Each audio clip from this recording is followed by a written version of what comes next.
এবারের বিশ্বকাপ ফুটবলে একটি বিষয়ে বাংলাদেশ সর্বোচ্চ হয়েছে, এটা জানেন? এই পর্যন্ত সারা পৃথিবীতে 23 জনের মৃত্যু হয়েছে এই বিশ্বকাপ খেলাকে কেন্দ্র করে, মারামারি কিংবা সুইসাইড বা যেরকম। এর মধ্যে 15 জন বাংলাদেশের। প্রত্যেকটা ছেলে মনে রাখো, এই বিশ্বকাপ ফুটবল খেলায় 1 মিনিট যে যতক্ষণ সমর্থন করছো, 4টি জিনিসকে সমর্থনকারী মনে রাখো। 1 নাম্বার নিষিদ্ধ খেলা, 2 নাম্বার মদ, 3 নাম্বার জুয়া, 4 নাম্বার নারী। কারণ এই 4টি জিনিসের সমন্বয়েই এই খেলাটা হয়েছে। এই খেলা পুরা টাইম মদের আড্ডা ছিল। এই খেলায় পুরা time lakh lakh crore crore million dollar জুয়া হয়েছে। এই খেলার কেন্দ্র করে 3 দেশেই খেলার বাইরে, মাঠের বাইরে রাষ্ট্রীয় সরকারি সর্বোচ্চ নিরাপত্তার ব্যবস্থাপনার ভিতরে যেন অবাধ যৌনাচার, নারী পুরুষের জিনা ব্যভিচারের মধ্যে যেন কোনো ব্যাঘাত না হয়, এজন্য সর্বোচ্চ ব্যবস্থাপনা 3 দেশের সরকারি ব্যবস্থা করছে। তোমার যদি চ্যালেঞ্জ করতে হয় তাহলে আমার লগে আইসো, আমি দেখামু তোমারে, তোমার মোবাইল থেকে খুললা দেখামু অনলাইনে। আমরা পৃথিবীতেই থাকি, আমরা চাঁদের দেশে থাকি না। আমরা জানি, আমরাও খোঁজ খবর রাখি। এখন কেউ যদি বলে আমি 1 কাপ চা খাইতেছি, কেউ যদি বলে না, যদিও দেখতে এটা চা কিন্তু আমি খাচ্ছি শুধু পানি, তাইলে তো হয়ে যাচ্ছে না? কথা বোঝেন না এটা? তাহলে তুমি যদি বলো না আমি শুধু খেলা দেখছি, আমি মদের কথা আমি জানি না, আমি জুয়ার কথা জানি না, আমি বেশ্যাবৃত্তি নারী জিনার কথা আমি জানি না, এটা বললেই হয়ে গেল? এই সামান্য একটা খেলার জন্য আখিরাত বরবাদ করো। আশ্চর্য! বাংলাদেশও তো এইবার বিশ্বকাপে একটা বিষয়ে চ্যাম্পিয়ন হয়েছে, আপনারা কি জানেন? শুনছেন আপনারা? কি? এবারের বিশ্বকাপ ফুটবলে একটি বিষয়ে বাংলাদেশ সর্বোচ্চ হয়েছে, এটা জানেন?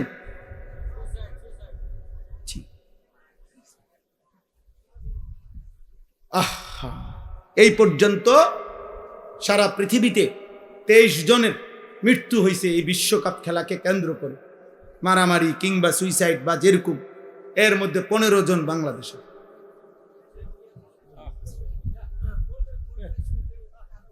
বাংলাদেশ ফার্স্ট হয়েছে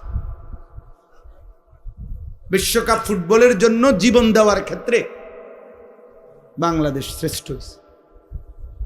হায় আমার দেশ,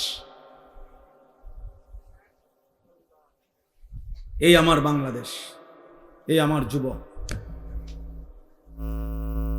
ভেবে দেখো বিষয়টা, হাসির বিষয় এটা।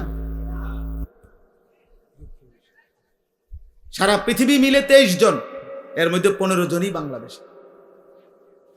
এর চাইতে বড় দুঃখ, আফসোস কি হইতে পারে? অনন্তকালের জন্য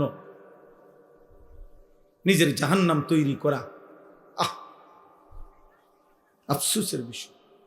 রাসূলুল্লাহ সাল্লাল্লাহু আলাইহি সাল্লাম বলছেন, যে ব্যক্তি শরীরের মধ্যে টেটু উল্কি আঁকে তার উপরে 24 ঘন্টা আল্লাহর লানত। লাআনাল্লাহুল ওয়াশিমাত ওয়াল মুস্তাওশিমাত। এই যে দল নিয়ে মাতলামি এবং যেই খেলোয়াড়কে নিয়ে সবচেয়ে বেশি উল্লাস, তার সারা শরীরে উল্কি আঁকা এবং 1 চোখাওয়ালা উল্কিও আছে তার। উল্কি বুঝেন না? মানে এই যে ছবি আঁকে যে শরীরের মধ্যে টেটু, এর মধ্যে 1 চোখওয়ালাও আছে। 1 চোখ সরাসরি দাজ্জালের কি। অতএব প্রিয় ভাই, কাউরেই আমরা থামাইতে পারবো না, কিন্তু আমরা বললাম, আমরা আল্লাহর কাছে এটা বলতে পারবো যে আমরা বলছি, কেউ না ফিরুক। আমরা বললাম, আমি বহু চিৎকার করছি এই গত 1 মাসে, এই খেলাকে কেন্দ্র করে আমি বহু কথা বলছি, আমার বয়ানে বহু বলছি। আজকে ছেলেরা তোমাদের কাছে অনুরোধ করলাম, একজন মুসলমান হয়ে, মুসলমানের ঘরে জন্ম নিয়ে, বাপ মা মুসলমান, এইভাবে আল্লাহকে ছেড়ে দিও না। একদিন দুনিয়াও লজ্জিত হবে, আখিরাতও লজ্জিত হবে। দুনিয়াও ইজ্জত মিলবে না রে আব্বা, দুনিয়াও ইজ্জত। প্রতিদিন বাংলাদেশে এক তো হলো রাজনীতি, আরেক হলো আন্তর্জাতিক ষড়যন্ত্র। আন্তর্জাতিক এই পরিমাণ এই ছোট্ট দেশ নিয়ে ষড়যন্ত্র, প্রতিবেশীরও ষড়যন্ত্র, আন্তর্জাতিক শক্তিরও ষড়যন্ত্র। এই জন্য প্রতি মুহূর্তে যদি একবার উল্টে যাই, দুশ্মনের টার্গেট হয়, তাইলে আরেকবার ঘুরে দাঁড়াইতে কঠিন হয়, সমাধান হয় না। 1964 ইংরেজিতে বার্মায় সর্বপ্রথম এই রোহিঙ্গা মুসলমানদের উপরে জুলুম শুরু হয়েছে। আজও 60 বছরের বেশি হয়ে গেছে, আজও সমাধান হয় না। এই জন্য একবার যদি উল্টে যায়, একবার যদি দুঃখ শুরু হয়, একবার যদি খোদার আযাব শুরু হয়, আব্বা আরেকবার ঘুরে দাঁড়াইতে অনেক সময়। অনুমিনু বিহি ওয়া নাতাওয়াক্কালু আলাইহি ওয়া নাউযু বিল্লাহি মিন শুরুরি আনফুসিনা ওয়া মিন সাইয়্যাতি আ'মালিনা মান ইয়াহদিহিল্লাহু ফালা মুদিল্লা লাহু ওয়া মান ইউদ্লিলহু ফালা হাদিয়া লাহু ওয়া নাশহাদু আল্লা ইলাহা ইল্লাল্লাহু ওয়াহদাহু লা শারীকা লাহু ওয়া নাশহাদু আন্না সাইয়্যিদানা ওয়া হাবিবানা ওয়া মাওলানা মুহাম্মাদান আবদুহু ওয়া রাসূলুহু আম্মা বা'দ فأعوذ بالله من الشيطان الرجيم بسم الله الرحمن الرحيم ومن أظلم ممن افترى على الله كذبا أولئك يعرضون على ربهم ويقول الأشهاد هؤلاء الذين كذبوا على ربهم ألا لعنة الله على الظالمين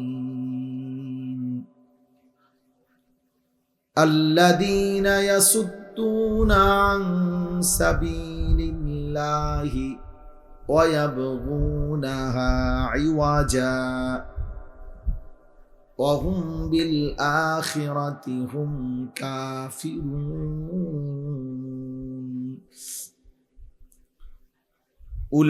أولئك لم يكونوا معجزين في الأرض وما كان لهم من دون الله من أولياء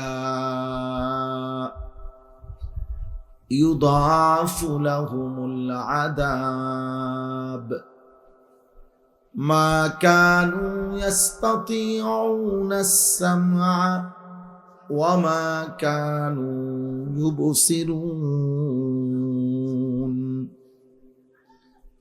أولئك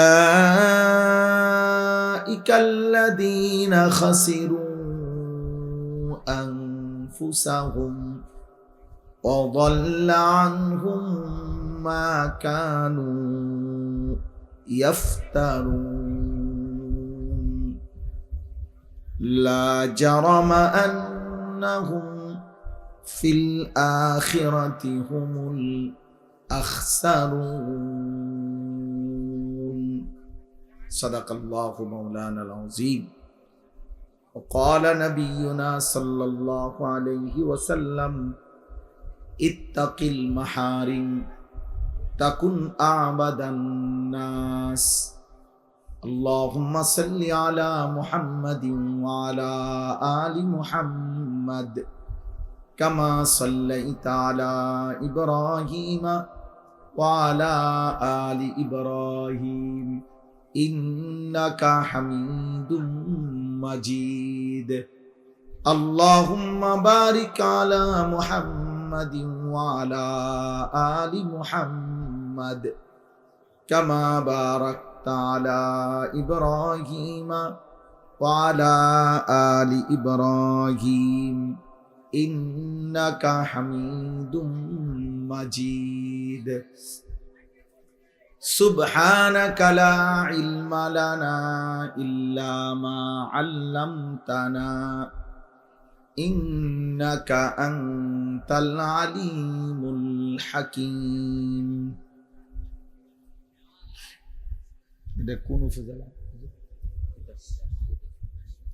আলহামদুলিল্লাহ, আল্লাহ পাক রব্বুল ইজ্জত জুল জালাল ওয়াল ইকরামের ফজল কারাম, রব্বুল আলামিনের ইহসান মেহেরবানি দয়া, আল্লাহ তাআলা আমাদেরকে আজ 19 জুলাই 2026 রোজ রবিবার কুমিল্লা জেলা তিতাস উপজেলাধীন পাঙ্গাশিয়া গ্রামে সকল কবরবাসীদের রুহের মাগফিরাত কামনায় আজকের এই মোতাবারক ওয়াজ ও দোয়ার মাহফিলে আল্লাহ তাআলাই আমাদেরকে আসবার বসবার আল্লাহর জন্যই জমা হওয়ার তৌফিক দান করেছেন। আলহামদুলিল্লাহ। নওজোয়ান ভাই, তোমাদের কাছে আমার প্রথম কথা হলো, দয়া করে আল্লাহর ওয়াস্তে এই ফাঁকাগুলা ভাঙ্গা সবাই মিশা বস। এটা আমি আদেশ করলাম ভাইয়া, সবার বরকত হবে। এটা কোনোভাবেই আদব না, না বসলে কোনো আপত্তি নাই। যে যার কোনো ব্যস্ততা থাকে সে চলে গেলে ভালো, অসুবিধা নেই। যার যখন সময় হয় চলে যাবে। 1 মিনিটও যদি কেউ শোনেন তাহলেও আদব বজায় রেখে শুনলে বরকত হবে, আর না শুনলে শুনলাম না, অসুবিধা নেই। কিন্তু সবাই একসাথে কাছাকাছি ফাঁকা জায়গা পূরণ করে বসেন। আমি এটা বললাম, ভাইয়া তোমরা আগাও আগাও আগাও, শরীরে না কুলাইলে যাও গা, হ্যাঁ অসুবিধা নেই। যদি কারো শরীরে না কুলায় চলে গেলে ভালো। তোমরা ফাঁকা বন্ধ করো, এই ফাঁকা মিলাও তোমরা, তাহলে ওইদিকে যাও, অথবা তোমরা এগোর লগে মিলো, এক সাইডে মিলো। অর্থাৎ এরকম গ্রুপ বানাইও না, ওখানেই বসো নয়তো, বা এদের লগে বসো। আও আব্বা আও, একদিকে মিলাইয়া বসো। মাশা, হাদিসের মধ্যে আছে, বুখারীর হাদিস, নবীজি সাল্লাল্লাহু আলাইহি সাল্লাম বলছেন, মান রাআ ফুরজাতান ফাজালাসা ফিহা ফাকাদ আওয়া ইলাল্লাহ। বিশুদ্ধ হাদিস। নবীজি বলেন, যে ব্যক্তি কোনো দ্বীনি মজলিসে ফাঁকা জায়গা দেখলো অতঃপর সে তা পূরণ করে বসলো, সে যেন আল্লাহ তাআলার কুদরতি আশ্রয়ে পৌঁছে গেল। অনেক সওয়াব। দ্বীনি মজমা, মসজিদ, দ্বীনি মাহফিল, দ্বীনি পরিবেশে ফাঁকা জায়গা পূরণ করে বসে অনেক সওয়াব। 2 নম্বর কথা হলো, তোমরা যারা এই অটো সিএনজির ভিতরে আসো, বাবা আল্লাহর ওয়াস্তে মুসলমানের বাচ্চা যদি হও ওইখান থেকে চলে আসো। যদি ইমানদারের সন্তান হও তাইলে ভিতরে আসো, আর নয়তো ভাইয়া এরিয়া থেকে চলে যাও। যদি কারো বসতে অসুবিধা হয়, কোনো আপত্তি নেই, আমার অসুবিধা নেই, তুমি এরিয়ার থেকে সরে কথা বলো। সিএনজির মধ্যে বসে থাকো না। সিএনজি ড্রাইভারওয়ালা ভাই, আপনি প্রয়োজনে সিএনজি সরায় নেন, অটো সরান, তারপরও ওইখানে কেউ বসতে দিবেন না। কথা বলেন না, একজনও কথা বলেন না, দোস্ত কথা বলো না। ওইখানে দেখেন মাত্র কেউ অটো সিএনজির মধ্যে বসে, এটা আদব না।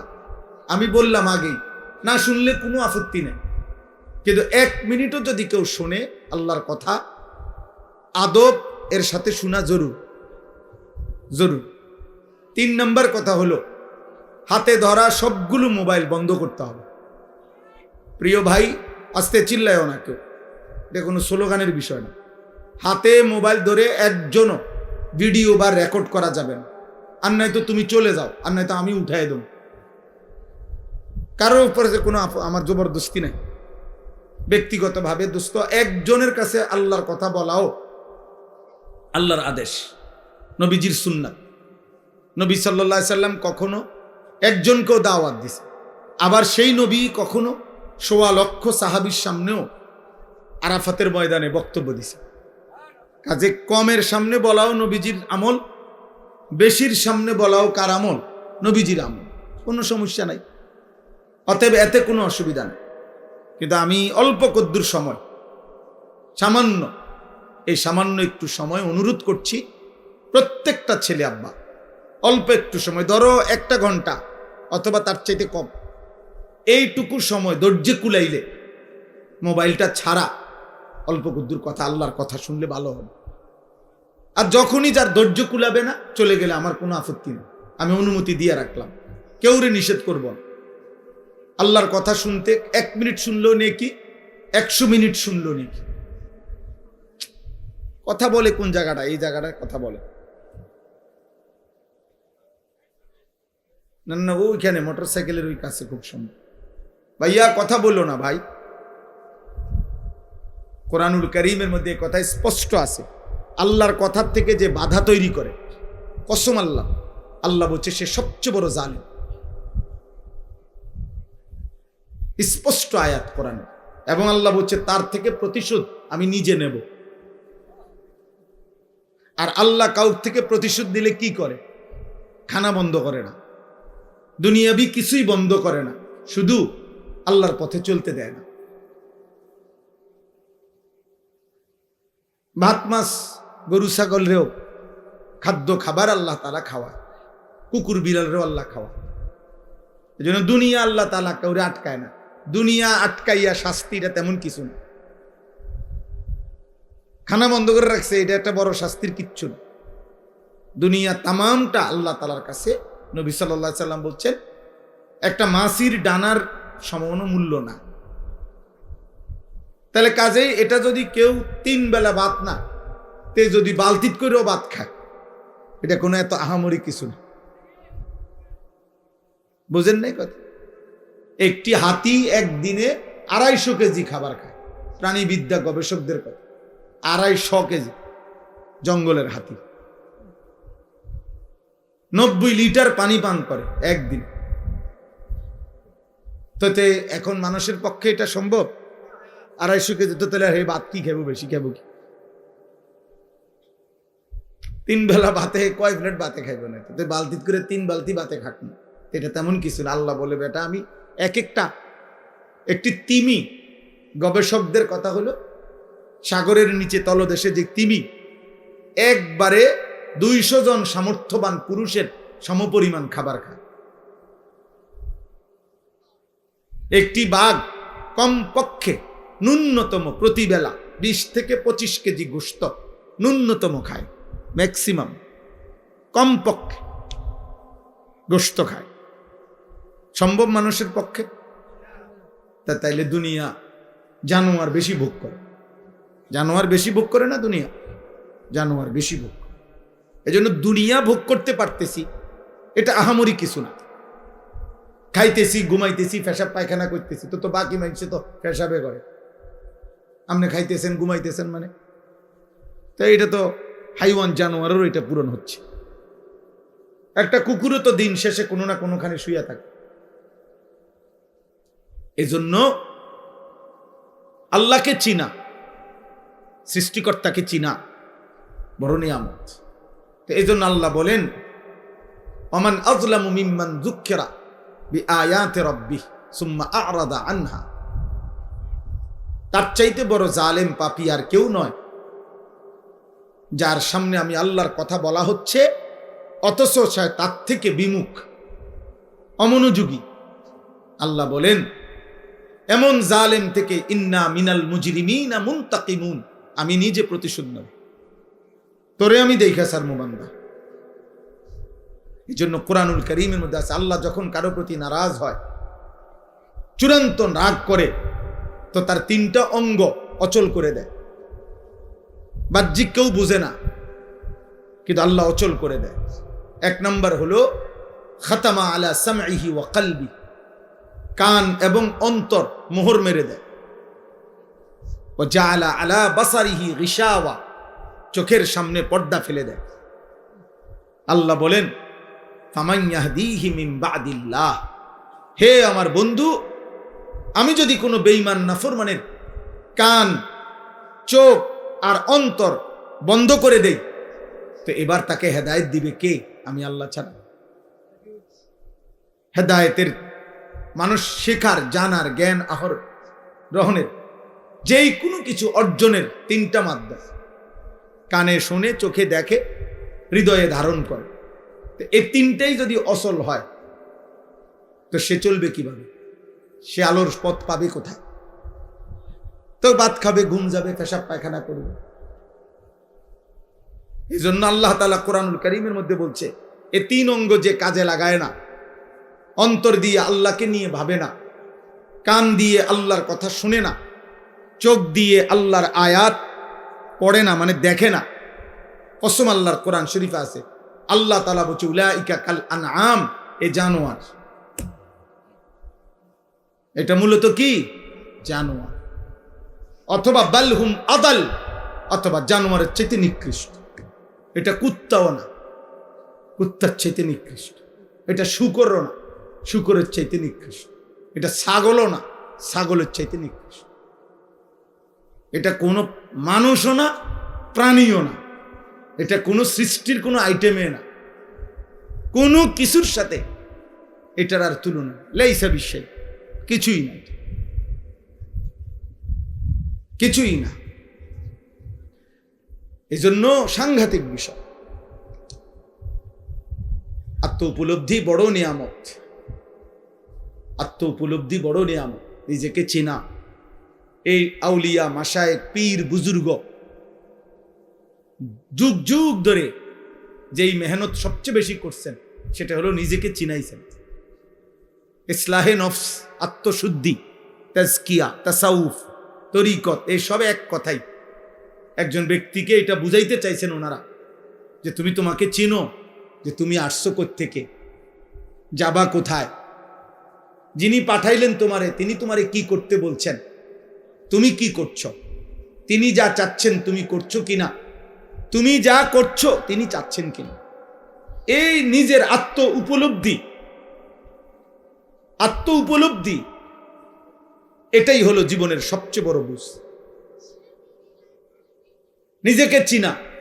এই জন্য আউলিয়া বুজুর্গরা বলে, এটা হাদিস না, আউলিয়াদের কথা, যে মান আরাফা নাফসাহু ফাকাদ আরাফা রাব্বাহ, যে নিজেকে চিনল সে আল্লাহকে চিনল। অর্থাৎ যে তার নিজেকে নিয়ে ভাবলো, তো অটোমেটিক তার বুঝে পড়বে, মনে পড়বে যে আমি তো আমার না, আমি তো আমার আল্লাহ, আমি তো আমার হাতে না, আমি তো আল্লাহর সৃষ্টি। ওয়াফি আনফুসিকুম আফালা তুবসিরুন। আল্লাহ তাআলা বলে, বান্দা তুমি তোমার মাঝে দেখো। ওয়াফি আনফুসিকুম, তোমাদের মাঝে, তোমার নিজের মাঝে। আফালা তুবসিরুন, তবু আমাকে দেখবা না? নিজের অঙ্গ প্রত্যঙ্গের দিকে দেখো, 800 কোটি মানুষের দিকে দেখো। একই চোখ, নাক, কান সমপরিমাণ, কিন্তু চেহারা কি পরিমাণ ভিন্ন ভিন্ন। অথচ নাক প্রত্যেকের একই জায়গা, চোখ প্রত্যেকের একই জায়গা, কান প্রত্যেকের একই জায়গা, কিন্তু ভিন্ন ভিন্ন। আল্লাহ তাআলা বলেন, তুমি তোমার মাঝে খুঁজলেও আমাকেই পাবে, চারিদিকেও আমি, তোমার মাঝেও আমি। সানুরিহিম আয়াতিনা ফিল আফাক ওয়া ফি আনফুসিহিম। আল্লাহ তাআলা কোরআনে বলেন, আমি আমার কুদরত, আমার চেনার নিদর্শন দিক দিগন্তে, চারিদিকে ছড়িয়ে দিয়েছি। ওয়া ফি আনফুসিহিম, আমার বান্দার মাঝেও, তার দেহের মাঝেও আমি আল্লাহ তাআলা আমার পরিচয় রেখেছি। যেদিকেই তাকায়, হাত্তা ইয়াতাবায়্যানা লাহু আন্নাহুল হক, যেটাই নিয়ে ভাববে সে, তার কাছে এটাই স্পষ্ট হবে যে আল্লাহই সত্য। কে সত্য? আল্লাহই সত্য, আল্লাহই সত্য। এজন্য আত্মভোলা মানুষ, আপন ভোলা, নিজের কথা মনে নাই যান, ওই জানোয়ার। ও মূলত কি? জানোয়ার। ও জানোয়ার, আপন ভোলা মানুষ। কেন খায় কইতারে না, কেন হাসে জানে না, চুলে দিয়ে রুমকা হেতো কইতারে না, হাসে কেন কি কইতে পারে। সারাদিনে মুসলমানের বাচ্চা, বাপ মুসলমান, মা মুসলমান, একটা ওয়াক্ত নামাজ পড়ে না কেন, এই জানোয়ার জানেও না। কিরি কিরি নামাজ রস না খায়, করি না। কি লেগে ভাল লাগে না? ভাল লাগে না কার? কে জানি ভাল লাগে না। হায় হায় জানোয়ার, নিজেরও চিনলা না, মাকেও চিনলি না, বাবারও চিনলেন না। আস্তাগফিরুল্লাহ, আস্তাগফির। এই জীবনের কি পরিচয় আছে তাহলে আর? বলো মিয়া। আস্তাগফির। অনেক ছেলে পেলে দেখলে মায়া লাগে, কি করতেছে, কেন লাফাইতে আছে, কিছুই বলতে পারে। কি খায়, কি ঘুমায়, কই থাকে, কার লগে চলে, কি দেখে, কি করে, কি পছন্দ করছে, কিচ্ছু জানে না। কে ইমানদার, কে বেঈমান, কিছুই জানে না। সত্য মিথ্যা, জায়েজ না জায়েজ, হালাল হারাম, পাক নাফাকের পার্থক্য যার মধ্যে নাই, বিশ্বাস করেন বাবা, ছেলেরা তোমরাও বিশ্বাস করো বাবা, সে মানুষ না। মানুষ তাকে বলে যে আসহাবুত তামিজ, যার মধ্যে পার্থক্য শক্তি আছে। একটা গরু যেখানে ঘাস খায়, এখানে পানিও থাকে, আবার এই গরুর ফেসাবও যদি ছিটকে পড়ে, গরুর অসুবিধা হয় না, গরু ঘাস খাইতে পারে। ফেসাব আর পানি মিশে গেলেও গরুর কি হয় না, সমস্যা হয় না, কারণ সে তো জানোয়ার। কিন্তু মানুষ এটা পারবে না, মানুষ এটা পারবে না যে এখানে ফেসাব এবং পানি মিশছে, হে দেখছে এটা, এরপরও সে এটা খাবে, এটা হইতে পারে না, কারণ সে মানুষ। এটা জানোয়ারের পক্ষে সম্ভব। এই জন্য মা, বোন, আবার রাস্তার নারী, মোবাইলের নারী, বেপর্দা নারী, সব যার কাছে বরাবর ওই জানোয়ার। কষ্টের টাকা, সুদের টাকা যার কাছে দুটোটাই বরাবর, সে জানোয়ার, হাইওয়ান। এটা পরিশ্রম করে টাকা যেটা, হেটাও নেয়, সুদের টাকাও নেয়। তার মধ্যে হালাল হারামের পার্থক্য আছে তো? পায়খানা বিরানি বরাবর, মদও খায়, মধুও খায়, গালিও দেয়, সালামও দেয়, পরিশ্রমের টাকাও নেয়, সুদের কিস্তির টাকাও নেয়। মাকেও দেখে, বোনকেও দেখে, স্ত্রীকেও দেখে, আবার বেপর্দা নারীকেও দেখে, হারাম ছবিও দেখে। তাহলে এই জানোয়ারের কাছে পার্থক্য আছে কোনো? এজন্য প্রিয় ভাই, এই পৃথিবী কারোর জন্য আটকায় না। আমি সব সময় বলি, আমি আবারও অনুরোধ করছি, মোবাইলটা হাতে ধরে রাখলে আপনি বুঝতেন না, আমি বললাম, কষ্ট করে কেউরে দেখানোর দরকার নেই, আপনি শুনেন ভাই, ভালো হবে। আপনার আমার ওয়াজ যদি কেউ মোবাইল থেকে শুনতে চায়, ওরে বললেন যেই কোনো মোবাইল এগুলো আছে, আমি না শুনি, হাজার হাজার বক্তার ওয়াজ, লাখ লাখ ওয়াজ আছে আব্বা। আমি আবারও অনুরোধ করলাম, প্রিয় ভাই, এটা মোবাইলটা ধইরেন না, এমনি আমার দিকে তাকাইয়া শুনেন, নিজের জন্য শুনেন, নিজের জন্য, আপনার জন্য শুনেন, কেউরে শুনানোর দরকার নেই, অনুরোধ করলাম। তাইলে আমি ছেলেরা তোমাদেরকে বলতে চাইলাম, আব্বু, এই পৃথিবী কারোর জন্য থামে না, এক সেকেন্ড না, এক সেকেন্ড। আমি এই কথাটা বলতে চাচ্ছি কারণ আমাদের প্রিয় নবী সাল্লাল্লাহু আলাইহি সাল্লামের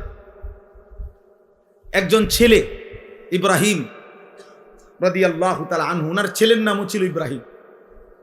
নবী সাল্লাল্লাহু আলাইহি সাল্লামের একজন সন্তানের নাম।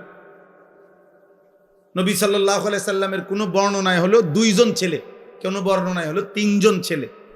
তো 3 জন হোক 2 জন হোক, সবাই ছোট্টবেলাতেই ইন্তেকাল করছে, এটা আল্লাহরই ইচ্ছা। তো একজনের নাম ছিল ইব্রাহিম। তো যেদিন উনি ইন্তেকাল করছে মদিনায়, সেদিন সূর্যগ্রহণ, চন্দ্রগ্রহণ লাগছে। সূর্যগ্রহণ কয় না, এই সূর্যগ্রহণ হয়েছে। তো মানুষের মধ্যে বলা বলি করছে যে নবীজির ছেলের ইন্তেকালের কারণে সূর্যগ্রহণ হয়েছে, বিরহে। হাদিস সাল্লাল্লাহু আলাইহি সাল্লাম সাথে সাথে সাহাবাদেরকে মসজিদে ডাক দিছে, ডাক দিয়া তৎক্ষণাৎ নবীজি আকীদা ঠিক করে দিছে যে সাবধান, মনে রেখো, কারো জন্ম কিংবা মৃত্যুতে সূর্যগ্রহণ চন্দ্রগ্রহণ হয় না, বরং এটা আল্লাহ তাআলার কুদরতি নিজামে হয়। এ কথা বলার অর্থ হইল কোনো বক্তার আগমনের কারণে কিংবা প্রস্থানের কারণে বৃষ্টি আসা না আসার কোনো সম্পৃক্ততা নাই, কোনো সম্পৃক্ততা নেই।